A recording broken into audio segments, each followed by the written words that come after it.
he's fiscally conservative but socially progressive. Here's the thing.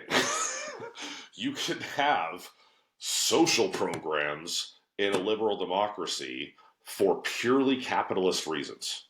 Purely capitalist reasons. Because Well, wasn't that the reason why Otto von Bismarck developed healthcare in the pre-Weimar Germany? Because like, what was it, like the late 1890s? He was like, yeah, if people are sick, then they can't work as much. So if we give them healthcare, they're not going to revolt against the government and they can work more. Like, I'm pretty sure, I might be wrong, but I'm pretty sure that's why public healthcare was first like invented in Europe. well, here's what you need. Here's all you need to know about whether about the state of social programs in Canada and whether it's socialist or just inherent to a liberal democracy that's still pro-capitalist.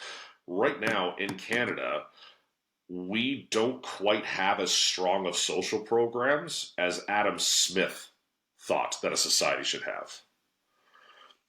So are you gonna, Adam Smith is sort of the The granddaddy of conservative free market like economics, right? And I always find it at funny, one especially when point people talk at like, one point he was, and then Milton Friedman took over. But the whole idea, but even when people invoke Milton Friedman advocated for the negative income tax, which is essentially a UBI. Milton Friedman advocated for a lot of things, which would be, I would say, modern conservatives would view as like being socialist. And it's like, no, he was being an economist. You just were ignoring the parts of his economic theories that you thought were unpalatable to your political yeah, base. and and really, like I say, it comes back to the principles of liberal democracy versus social democracy. Because if you are going to call something a social democracy, the reason why you have social programs in a social democracy is because the government is operating from the premise that we should take care of people and establish a legislated baseline of happiness and health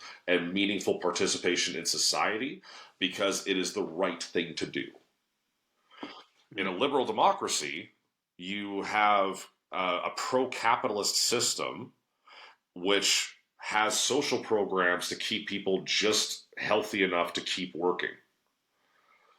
So we can have things like universal health care, but until the NDP used the supply and confidence agreements to pressure Justin Trudeau into introducing pharmacare, we were the only country left on earth that had universal health care but not universal pharmacare. Not fun.